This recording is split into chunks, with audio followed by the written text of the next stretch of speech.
All right, we'll give it a bit for other streams to get in, and then we'll take off.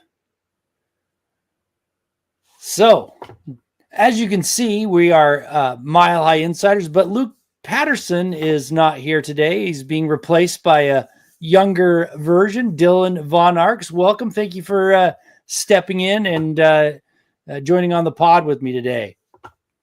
Of course, man. Always happy to hop on different shows and talk Broncos and get, different opinions because you and me, we don't get to talk all the time. So should be a fun show tonight. Yeah, for sure. And obviously you're the guy that replaced me on Orange and Blue View. So we have that in connection. I think we've done one pod before, long time ago. I think you jumped on here when Luke was out. So I really appreciate it. We're here to talk Broncos. Welcome in all the Broncos fans, the fans of the show. Thank you for being here. We've got a lot to talk about. We had George Paton's presser, season-ending presser. He said a lot of things, and a lot of things that I think fans are thinking about. Things that happened during the season with Bo Nix and Sean Payton and other players who really kind of took off in this finally a winning season for the Broncos. So we'll hit on all of that. But first, let's say hello to some of the folks in the chat. We got David McIlrath coming in with a super chat. Thank you very much, David. Saying, good evening, Broncos country. Let's go, Bo. Mile High Huddle for life. Buckham ×3 and Denver Broncos for life. Thank you, David, for being here. Appreciate it. We always appreciate you, jumping in here and supporting the show. David Youngkin's coming in as well, and he's a real fan of the Broncos. Would have told you that around week 6, and then he cuts off. But anyway, thank you very much, David, for jumping in here. It's nice to see you. Mike S. is coming in, saying, what's up, Dylan, Thomas, Scott, and Broncos country. So thank you for jumping in. And I got to grab Jerron Washington here because my sentiments exactly. As soon as the Broncos were out of it, I was just, as long as the Chiefs don't get back to the Super Bowl, I'm going to be happy. I really don't care who it is from now on. If it's not the Broncos, it can't be the Chiefs. So thank you for jumping in here, Jerron. Really appreciate it. All right, Dylan. So I haven't had a chance to really talk about the playoffs and the game against the Bills. And I know that, maybe you haven't jumped on a show, haven't been able to either. How are you feeling after the Bills game? It's funny because the Broncos haven't had too many good games or monumental games in terms of building towards the future over the past 8-9 years. And this one, even though we did make it to the playoffs, and it's like, yeah, once you're there, you want to win. But even as they were getting down, the Bills started running up the score. I really wasn't too hurt, honestly. It's like, we came to not even make the playoffs this season. There wasn't very high expectations, especially for myself. We talked a little bit before the show. I had the Broncos at about 7 wins, and they far exceeded my expectations. So to even make it to the dance was awesome. And obviously the Bills are a little more experienced in the playoffs than this young Broncos team. Right. And you saw that divide there, right? And you see the glaring holes that the Broncos still have, and that was exploited. But overall, I mean, my biggest takeaway from that game was Bo Nix, despite, the drops from receivers and, really being hamstrung on offense, he never really seemed rattled. And that's something that you really want to see, especially out of a rookie quarterback in his first playoff game. Yeah, absolutely. I mean, I was pleased with the season. I was not pleased with how they lost. I mean, I know the Bills, a formidable opponent, but there was just too many mistakes in that game. I think, going forward with this young team, hopefully they'll learn from that. I hated seeing the drops, mistakes, things. That's what bothers me. If you get beat by a better team, fine. But if you, really out there beating yourself, that really bothers me. But yeah, for me, the season was ahead of my expectations. I had them at 7 wins too, but I also thought that if these young players were to overachieve a little bit, that they would have a better record. And that's what they did. The young players really surprised me. And a few of the key areas where I thought was deficient really stepped up. So edge group, Nick Bonito stepped up. I thought the defensive line really took off. So all in all, the season was great, even though it was a disappointment to lose in the season. Michael Ronquillo coming in saying, good evening, Thomas and Dylan on the Mile High Insiders. Go Bo Broncos. Thanks, Michael, for being here. Really appreciate it and really appreciate the support. Thank you. All right. Let's just get into it a little bit here. Let's talk a little bit about well, before we do that, let's grab David Youngkin. Just jumped in here. David Young with support. Thank you very much, David. Appreciate it. It was the game one. It was the game one of the Chargers when I realized that Bo was the one number 11 or 6 or 12-5 next season. Yeah, I think you're right. They should improve. And let's talk about a little bit about Bo, because we're going to jump into the presser that George Paton had, and he talked about Bo Nix specifically. He's talking about him having the it factor, how he stepped right in and became a leader in the clubhouse as a rookie right away. It was, I was very impressed with what George Paton had to say about him, because we were all seeing it as well. And David Youngkin, I agree with you. I think that he is the franchise. I think that he's only going to get better. Played really good as a rookie, had some rookie errors. And if they don't improve from 10-7, I think it's going to be a disappointment for Broncos fans. Now, of course, injuries can happen, and you never know. You can't you can't anticipate that. But if they still relatively healthy, that is the goal. I mean, to improve. Absolutely, and we mentioned earlier that the prospects for the Broncos this year were not set very high, but they absolutely blew past any expectation. But now that you're ahead of schedule, which it seems they are, the rookie quarterback Bo Nix, he's doing an amazing job thus far. Now you have to go take that division. That's going to be the main focus of this year. It's like, okay, you can't just be potential all the time. You actually have to succeed and push past that. And obviously the Chiefs running this division for several seasons now, which you hate to see, obviously. But the Broncos are on that track to dethrone them. And Bo Nix has that poise. You saw it in the Colts game, in that first Chargers game, like David mentions, where you get down early. He throws the Colts game. He throws 2 or 3 picks. But then his defense keeps him in it, and he wipes the slate clean in his mind, and he comes back and throws 3 touchdowns to give the Broncos a chance to win. So Bo Nix is absolutely the guy going forward, and I was quite skeptical before the season. I didn't hate the pick. I had my concerns, but he's totally wiped that from my mind. Yeah, and I'll jump in there about the division. They've got to figure out a way to be better than 3-3. They have to have a winning record in the division if they even want to think about winning it. And so for the last several years, they have been 500 at best, and that's what they were this season. And I think that's what really cost them, losing in that Chiefs game to a heartbreaker with a blocked field goal, and then being swept by the Chargers. There was those things have to change if they have any real shot at taking the division from the Chiefs. I mean, the Chiefs are still a good team, well coached, good quarterback, as we all know. So they're going to have to be a lot better, not just against the Chiefs, but against the rest of their division. So 3-3 isn't going to cut it. And I think part of that next step is finding a running game. As we know, the running game was absolutely miserable this year, and they need to figure that out, because that's going to make them too one-dimensional, and they can't put it on Bo Nix's shoulders. Even though he was able to shoulder the load, you shouldn't expect him to do that every single game. So they need to make some decisions. But as they were talking in the presser, I know Greg Penner came out and talked about being able to spend some money. I think George Paton talked about it as well. They've got some cap space, and I think they're going to go improve this team.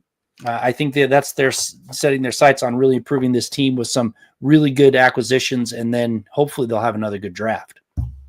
Absolutely, and it's nice to have the assets from the Walter Penner group.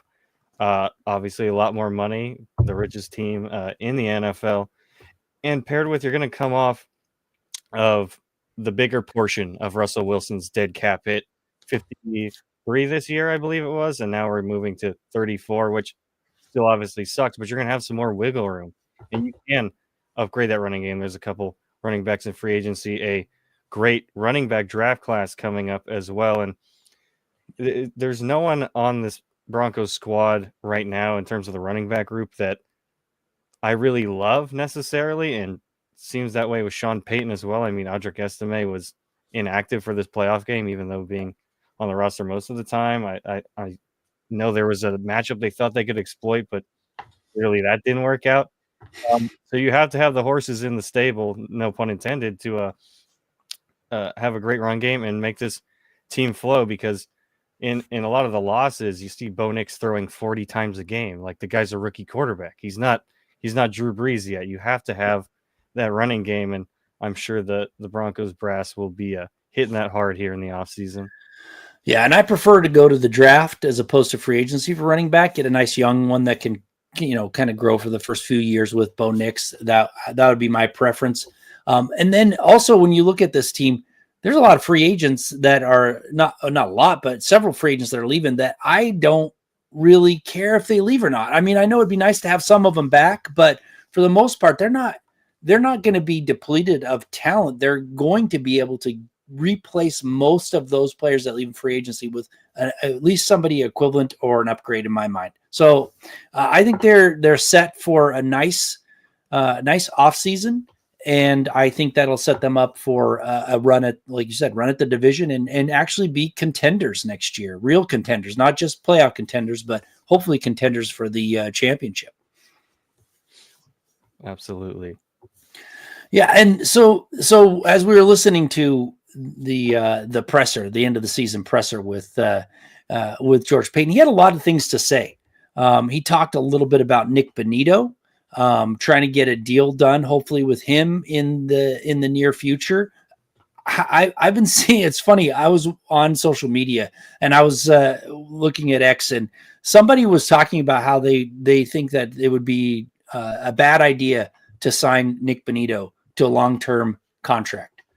What are your thoughts on that, Dylan? Well, yeah, that's an interesting one to me.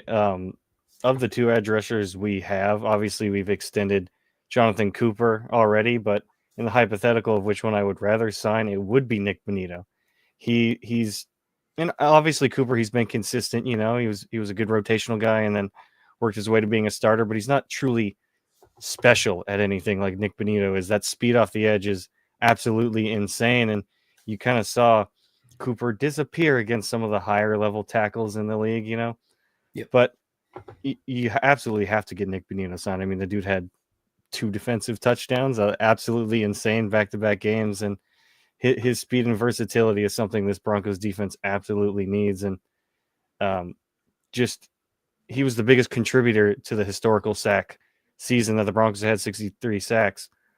And you got to keep that nucleus together, and that doesn't mean you can't go in the draft still or free agency and add another guy for depth, but no one's going to be on that level of Nick Bonitto.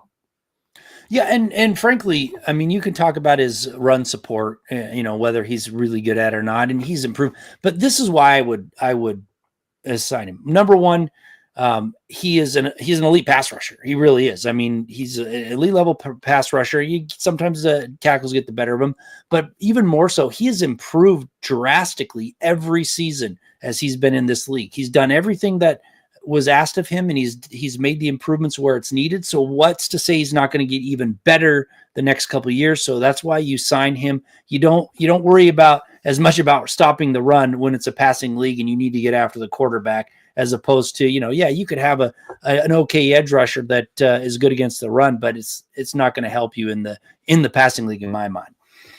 Phil McLaughlin coming in. Hey, Phil, how you doing? I'm glad to see you in here today. Saying good evening, Thomas Dillon and Deacon Scott.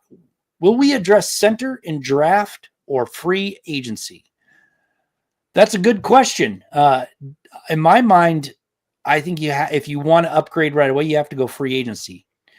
Because you're probably not going to be going and getting a center that's ready to start right out of the gate in the draft, because you already have other needs. You want to get an impact player at the tight end or wide receiver or running back. You're going to probably try and address those early on, and you'll probably take a center later in the draft, and it's probably not going to be ready to step in. I mean, you need to upgrade from Wattenberg, so I think it's more prudent for them to go out into free agency and get an experienced center who will be an upgrade to that spot. and then you can draft one later for the future. But I think to address it right now, free agency is the way to go. Yeah, and first of all, thank you again, Phil, for hopping in. We greatly appreciate seeing your name every night. I mean, it doesn't matter what show I'm on, you always seem to pop up and ask some thought-provoking questions like this. And I have to agree with you completely there, Thomas. I think it's got to be free agency. Obviously, not just the starter, but you need some depth as well. So that's where you could go to the draft and get some guy to develop, because we saw with offensive tackle this year when McGlinchey was banged up, you don't really have much at tackle. You have something or someone sitting behind them. And the backups for center haven't been great as well. We saw Forsyth come in for a little bit there. Didn't love what I saw there. And obviously Wattenberg wasn't the worst in the world, but he's definitely replaceable. But so free agency, definitely, I would look towards that, because like you mentioned in the draft, you can find a guy who's good. Maybe not a day one starter. There's how many Jason Kelsey's or Creed Humphreys are you going to get to start day one coming out of the draft? So free agency is where I'd be looking for a center replacement. Yeah, absolutely. So as we're talking about this, where else do you think there needs to be an upgrade in this, other than the obvious running back room, which we talked about? Is there another spot that just is a must to upgrade that people aren't really talking about? I mean, everybody's talking about skilled players. We know that. Is there another spot that you think needs to be upgraded, either through free agency or draft?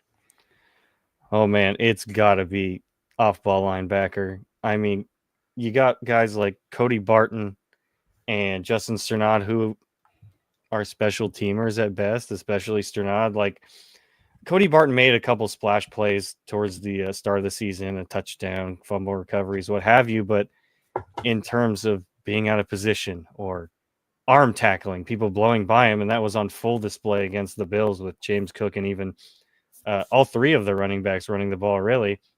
Just having whiff tackles, like, you don't have linebackers that are filling those gaps, or they can't take a guy down by themselves, So that's a position that absolutely needs to get upgraded. I don't need an all-star per se, but like, hey man, Josie Jewell did a pretty decent job here when he was in Denver, much better than the guys we have currently. I think that's easily the weakest spot on the defense as of now. Yeah, I agree. I agree with you. David's coming back in with some more support. Thank you so much, David. Appreciate it. And with the question says, does Vance Joseph stay, or do you guys think Sean will let him walk or put pieces on defense and let VJ stay one more season? Well, yeah, I mean, it all depends on whether or not he gets a head coaching spot. I think if he gets obviously he gets a head coaching spot, then the Broncos are going to have to find her as a replacement. I don't think they're going to just, let him have his walking papers. I think he did a good enough job to earn another go around in the Mile High City. And he had his ups and downs, and obviously his defense was exposed a little bit against the Buffalo Bills, but they were a better team. So I just don't think that Sean Payton's going to give him his walking papers. And the only way they replace him is if he leaves on his own or gets a head coaching job. Yeah, I'm in total agreement there. There's no reason to let Vance Joseph go. Like I mentioned just a little earlier, you have a historic season in terms of sacks, QB pressures, all of these important defensive stats, and you're just going to let him walk. I know people have had problems with his play calling. I think that's more an execution. Like I mentioned the linebackers earlier, some players out of place, missing their tackles. PJ Locke looked pretty bad most of this year as well. I do very much like Jim Leonard, the DB's coach for the Broncos. I think he's the guy who could step in if Vance Joseph leaves, but I'm not exactly trying to push him out the door, especially with how I thought this defense would be absolutely terrible coming into this season, especially losing a Justin Simmons and replacing him with Brandon Jones, who was mostly a third safety rotational type guy. But he worked wonders with this defense this year, so absolutely I'm not letting him just walk away. I'm not firing him. If he gets a head coaching opportunity, that's great. That's awesome. But absolutely not letting him just walk away. Yeah. I think Vance Joseph has I think he's a good coach. I think he's really good at teaching. I think his oftentimes his in-game decisions leave me scratching my head. Sometimes his game planning isn't to my liking. But like you said, the historic sack season, you had some really good defensive back play. I think that the position that will really help if they upgrade, like you said, off-ball linebacker, but also get a little bit more meat in the middle of that defense. I know I like DJ Jones, but he's getting up there in age. If he walks, fine. Bring somebody in a little bit younger, a little bit more meat and athleticism at this point in their career, and I think that's going to help a little bit as well.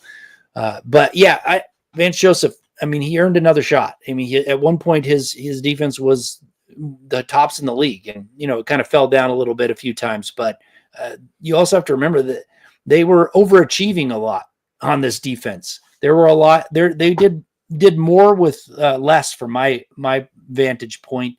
And if they get a few more key pieces, it could be even better. I mean, it could be an even better defense all around than they were last year. So that's where I'm at with VJ. He's got a shot though. I mean, there's 6 openings left. He's interviewed with 2 teams. I mean, he has a shot to get another chance. And I think this is his high point. This is the peak. Like, I don't think this is, if he gets another chance now, this is it. Unless he comes back for another year and just blows it out of the water, I think this is his best opportunity. So if someone's going to offer to him, he should probably take it. Definitely. Phil McLaughlin coming back in. Guys, he says, besides PS2 and Bo, do we have a number 1 at any position in your opinion? A number 1, assuming a number 1 kind of not the best in the NFL, but at least a number 1 on the team. Yeah, we were talking about Nick Bonito. I think he's your number 1 guy. I think he's going to improve and get a little bit better. And then I think I think Quinn Miners, excellent player. He's another one of those guys that you keep on your team and build around. So those are my 2. Definitely. I think Jared Allen's probably going to be my biggest one. Once he got some help on the defensive line, you see how much he grows when he's not getting double and even triple teamed most of the time. So he's one of the best players at his position, even in the league. I would say he had better stats and more pressures and sacks than Chris Jones, who got voted to All-Pro and Pro Bowl over him. So easily Jared Allen. That guy's been an absolute beast and a great signing by George Paton. I was pretty skeptical about letting Draymond Jones walk and subbing him in with Allen, but it's turned out to be a great move. Yeah, and I think you mean Zach Allen. You're going old school with Jared Allen back in the day, one of the premier sack artists from a while back. But yeah, Zach Allen, definitely a solid player. There are some key pieces that this team can build around, and I think that's why when George Paton was giving his presser, some of the things that he talked about, some of the things we already talked about, Bo Nix and others, there are some key pieces to build around. I think what you saw that their health was good, and if their health had not been good, I think you would have seen poor play, because I don't think their depth was there. I think that they need to improve their depth, so if someone does go down, someone can step in and really kind of be able to maintain at least for a couple games. And then, adding a little bit more star power, a little bit more playmaking, a little bit better player if they can add that. But the young nucleus of this team is there, and I think I have to give my props to George Paton. I mean, that the Russell Wilson disaster, people were down on him. Also, Gregory. I mean, that was a terrible signing.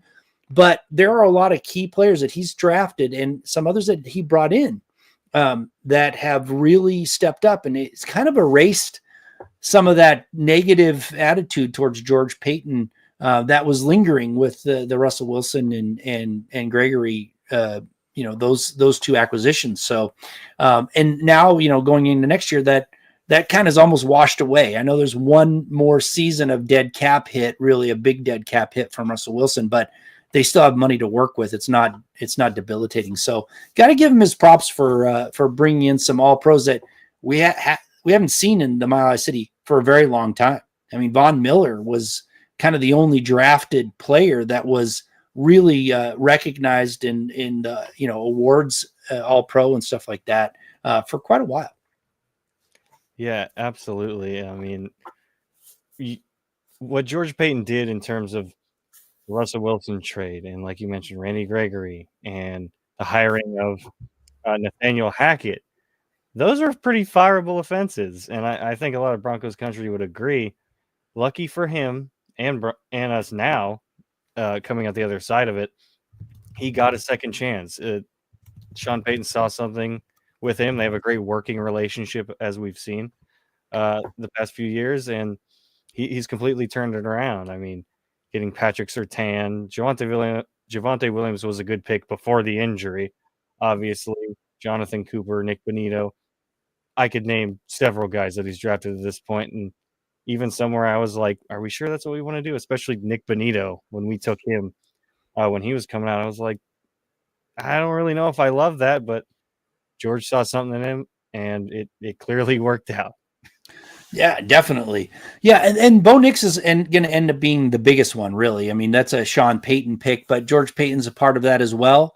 And the interesting thing, why I think, I wasn't high on Bo Nix. I was kind of middle of the road on him, but the thing that recently got me is he came back into work really right after the loss. He's already back in the clubhouse, and Sean Payton's telling him, why don't you go take a break? Go take a break. He's already getting back to work, which tells me, he's like the anti Paxton Lynch, where he's actually wants to put the work in, wants to go get better. So to me, that's huge, because I that's what I want from a quarterback, going in there, student of the game, willing to put in the work, loves playing the game, and he's only going to get better. So, that decision to draft him is probably going to pay dividends. And so in a couple of years, that's another one we'll probably be checking off and saying, yeah, great draft choice, along with all these others that they built this nice young nucleus around. Yeah, absolutely. That competitive fire is something we didn't have when Russell Wilson was in town. He was the, oh, shucks, coach, I'll go get him next time type of guy, and happy-go-lucky. And I don't like that in a leader. I like my quarterback to have that competitive fire, be kind of an a-hole even. And in his presser after the Bills game, they asked him, oh, are you satisfied with how the season was and how you did? And he's like, no, I'm not satisfied. Like, cool. This is like, we're checking off a box. Okay, rookie season over. But if it doesn't end in a Super Bowl, that's not good enough. And you love to hear that from a rookie quarterback, and to just get that playoff experience and not look rattled. He's going to be hungry and want to come back and push further into the playoffs next season. Yeah, and he didn't seem arrogant about it either or anything. It wasn't like, it seemed like that's his goal, and that it seemed genuine. So I'm pretty happy with it. I think next season you're going to see a better team, and I think over the next few seasons you're going to see a true competitor for the title, and hopefully finally knocking the Chiefs off of that pedestal that they're up on, that the NFL has also put them up on. So that'll be a great day when we can see that the Chiefs are trailing the Broncos in the division. Absolutely right. I got David Youngkin coming in, seconding that. This is the first offseason, he says, that I'm excited to watch how the Broncos will put pieces around Bo and on the defense.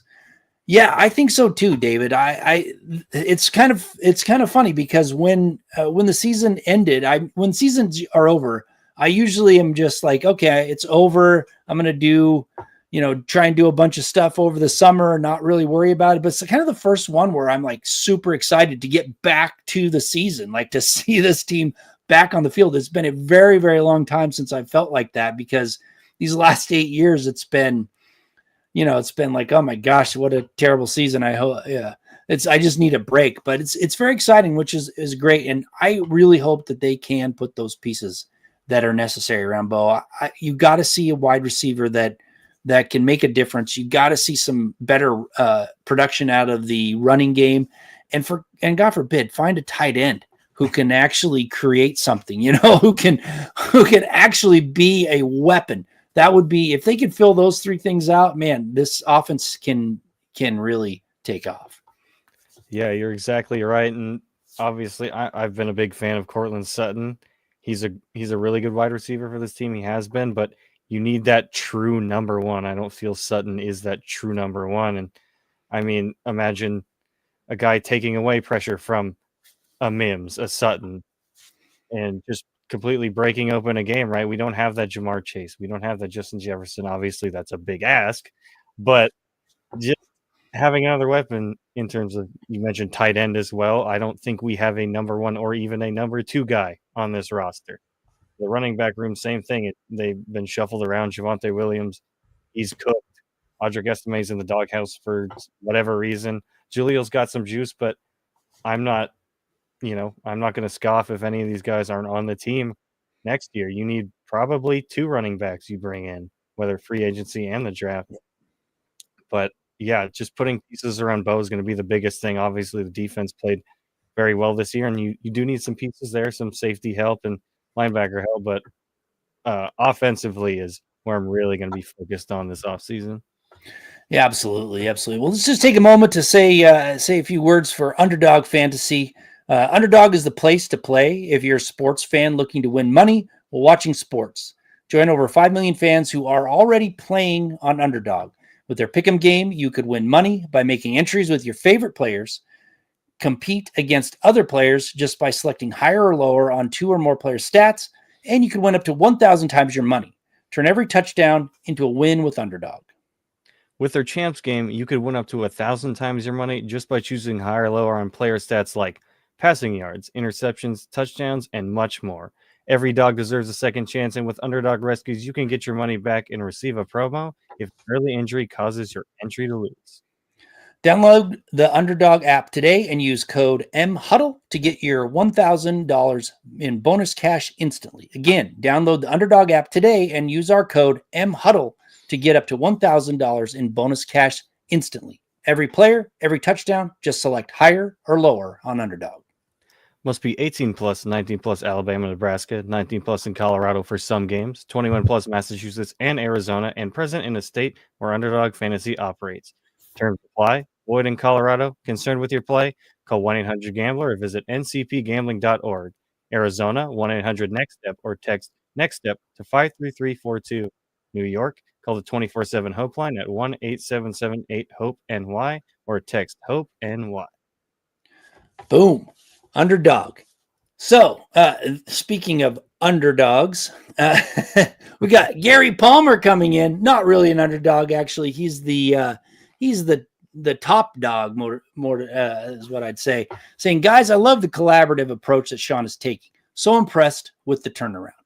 Yeah, you know what I'm impressed significantly about Sean Paton and how he built that coaching staff was when he first came in, I thought he was bringing in his old crew. He brought in Lombardi and stuff, but he's actually brought in plenty of young up and comers who I don't think he's afraid to lose. He wants that talent, that new talent that's coming in. I mean, he really impressed me in that regard. I really thought, an older coach, he's done it all. He's been to the Super Bowl, won a Super Bowl. He's going to bring the band back together, and you're going to have, the old crew.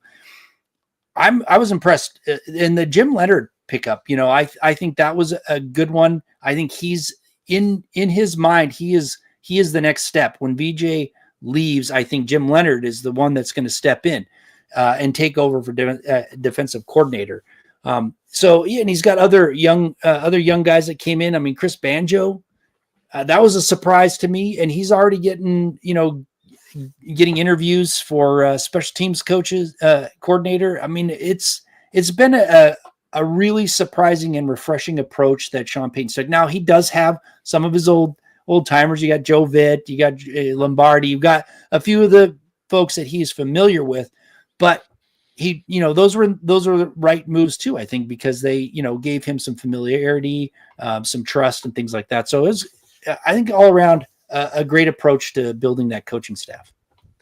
Absolutely. And Peyton obviously has his hangups, right? Some play calling decisions or his arrogance and what have you, but you can't deny the job that he's done with this team. I mean, to get 10 wins out of this young squad, and like you mentioned, even some young coaches, Davis Webb, he's been awesome as the quarterbacks coach. You could even see him get an offensive coordinator job. Maybe he gets promoted if they decide to move on from Lombardi for some reason.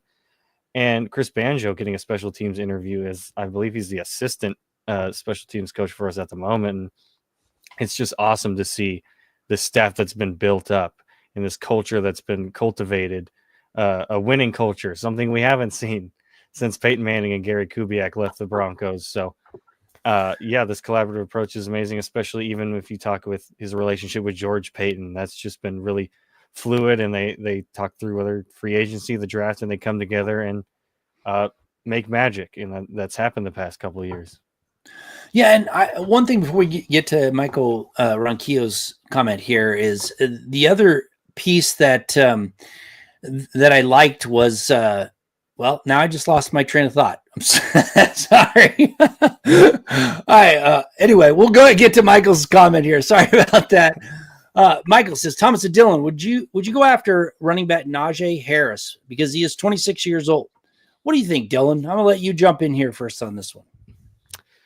Well, Sean Payton wasn't very shy about how much he liked Josh Jacobs last year. I believe even before he got the Broncos job, he was talking him up pretty good when he was an analyst for Fox.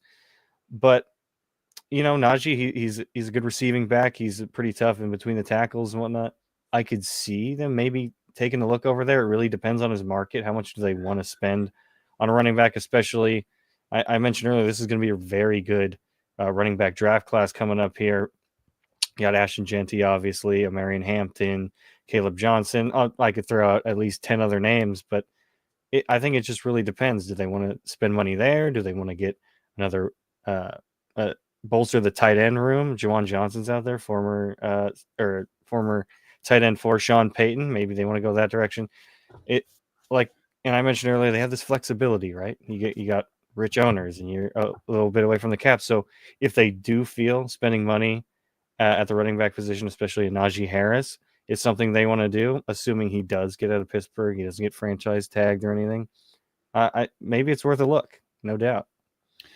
Yeah, I mean, if the price is right, obviously. I mean, I don't know what he's looking for. He's been a productive back. As far as running back, he's 4 straight 1,000-yard seasons. But I would. My preference is to try and get somebody in the draft. But I think you listen to what's being said.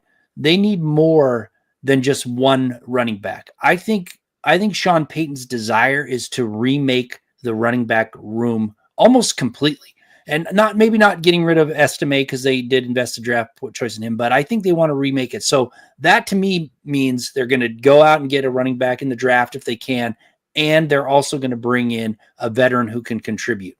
And so Najee Harris very well may be the one that they go after. 26 years old, you get a 3-year deal if you can on him. I think that's a pretty good way to go. But I think they're going to go with some sort of veteran as well as a draft pick just to really shore that area up. And they talked about running back by committee. I mean, I don't know if Sean Payton really believes that, if he's just kind of, throwing that out there to make it seem like he's, not showing his hand when it comes to the draft. But I think they do need to remake it. I mean, we talked about it earlier. Javonte Williams not the same person anymore as he was before his injury, just not the same back. I love McLaughlin, love his story. He's not a every down back. He's a, change of pace kind of guy. Estime just, for some reason, never got going. I mean, you can look at all of these running backs and just, you could really take them all off the team and replace them with somebody else. And I think you wouldn't really miss too much. So that's where I'm at. Harris is one of those options that I believe they'll probably look at. We've got Phil McLaughlin coming in saying, okay, guys, your coach and GM. Okay, coach and GM. Who goes and who stays between Franklin, I'm assuming Troy Franklin, Williams, Beatty, Vele, and McMillan? Who goes and who stays? Well, number one, McMillan is he's a really, really good cornerback. You do not get rid of him. All of those, you definitely keep McMillan. There's no ifs, ands, or buts about it. I wouldn't want to lose him. And number one, he's an earned rights free agent. So you basically, if they don't want him, they don't give him an offer. If not, they give him, the minimum offer, and he stays for another season. So he's around. As far as the others go, I like Valet. I think he actually contributed quite a bit. And I think he has room to grow a little bit. I know he's an older rookie, so you're going to get a few years out of him before he's already on his decline, so to speak. But to me, the rest of them, I have no need to keep Franklin Williams or Bidet. I'm in complete agreement with you there, McMillan. While a little erratic at times with his play, but he's not someone I'm looking to get rid of at all. I mean, he's started several games for this team, and I feel like he's made more good plays than bad to this point. As for Vele, obviously he's a rookie, and he had sure hands for the most part. Obviously, that playoff game was a little rough for him. But, like I said, first year in the NFL, stuff like that's going to happen. Someone you could maybe build around. For the rest, Javonte, not even a second thought. Get off this team. He kind of should have been in that Samaje Perine role where you're like, hey, you're just coming in on third down to pass protect, maybe catch some passes, which they did towards the last 3 games or so. But the rest of the season, he was like the lead back in terms of carries. You absolutely can't have that. And while I do like Bidet, he had some explosiveness before he got injured. I wouldn't lose any sleep over it. Like we are been talking about, this is a pretty good running back draft, and there's guys like Najee Harris in free agency. And as for Troy Franklin, we drafted the wrong Oregon teammate. Irving would have been an excellent pick over Troy Franklin, but Franklin's not someone who's going to deter you from looking for better, right? Drafting better, going into free agency. So Franklin can leave as well. That wouldn't really bother me. Yeah, and it's interesting. I mean, Troy Franklin, to me, people, they saw his production at Oregon, and we're expecting more from him. But I was having a conversation on Twitter about it, or X, sorry, and talking about being patient with them and throwing out, how long it took, like Demaryius Thomas and Eric Decker and these other folks to actually become really good wide receivers, even though they had a mediocre rookie season. But the actual comp for Troy Franklin, to me, is Ashley Lee and Darius Watts, 2 players who had really good college careers, came in, had their troubles, didn't play hardly any on special teams, and then were kind of a disappointment. Maybe Troy Franklin can take that next step, but that's who I'm looking at when I'm talking about Troy Franklin. So when you go back and you look at those guys, it wasn't a loss to see them go, even though they invested a first round draft choice on Lalit back in the day. So for me, that's kind of Troy Franklin. So if he sticks around and he improves, great. But at the same time, if he's off the team, it's because he didn't earn that shot he didn't earn it to get back on. So I think he's on the bubble most likely next year, even though they invested a draft choice on him. So he has to take a pretty big leap, I think, to stick around, because they're going to want to improve that skill group. And, he's not a must have. Exactly. Especially with the emergence of Mims as well. They're kind of similar role, except Mims can do a little more. He plays special teams. Troy Franklin doesn't do that. And, like I mentioned, he's not going to deter the Broncos from looking at that position in free agency and the draft. Yeah, and let's face it. I mean, we're all been talking all year about wide receivers, tight ends, and running backs, and we're listing the only one on there that wasn't one of those groups was McMillan, and we're pretty much all saying they stay. So if we were talking about all year about how these areas need an upgrade, why would we want to really care if the ones that weren't already playing and not producing what how we liked, why not let them go? So, good question though, Phil. Thanks for jumping in. Appreciate it. All right, we are starting to wind down here, getting to the top of the hour. Really appreciate it. If you all have some questions you want to get out there, some burning questions, throw them in there. See if we can answer them before the show ends. But it's one of those things, Dylan, where it's kind of like, these shows, and I'm sure you felt it on your show. We're building up a lot of excitement. We're getting into the playoffs finally for the first time in a long time. And now it's like kind of like, okay, well, what do we talk about? It's like, oh man, I was really hoping to get on the show and talk about the first playoff win since 2015, and unfortunately, it didn't go our way. The Bills. I mean, I hope that their team or somebody else is the team that knocks the Chiefs off. I don't really care who it is. I don't care who goes to the Super Bowl right now, except for I don't want the Chiefs to go. So, but it is one of those things where a lot of excitement was, even though I thought that it was going to be a pretty tough spot for them to go in and win, I'm still kind of disappointed and proud at the same time about how the Broncos did. But it's a bummer.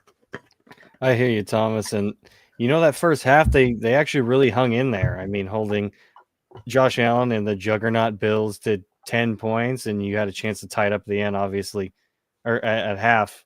Obviously, Willett's missed, but they were in it. I mean, they were looking pretty solid. And, obviously something had to give, and it happened to be the Broncos defense. They couldn't get the Bills off the field. I believe it was 5 drives of 5+ minutes. So can't be doing that. But that first half, definitely, you saw those flashes of like, hey, maybe we can win this game, especially that first drive. I was joking with Ron. We always would predict we're going to get a Bo Nix Franklin deep touchdown, and we felt like we were jinxing him every week, and he finally went and got one. So that was really nice. But yeah, I picked the Broncos to lose as well, and I thought it'd be a little closer though. But they're headed in the right direction, man, and it's nice for this young team to see a team across from them like the Bills in the playoffs and be like, hey, we want to be like that. That's what we want to look like next year or in a couple years, and have that drive and see what a real playoff team looks like. Yep, absolutely. All right, well, before we wrap it up here, Dylan, I'm just going to who do you think wins the Super Bowl? Oh man, I'm a big fan of Lamar Jackson. I really hope he can get one this year. I think he's got a great chance, especially with I thought Derrick Henry was going to fall off, and he looks absolutely amazing with the Ravens there. So I think my pick would probably have to be the Ravens. And my brother actually is a Ravens fan. He's not as much of a big football fan, but he's always kind of like them. So I think that's where I lean. Gotcha.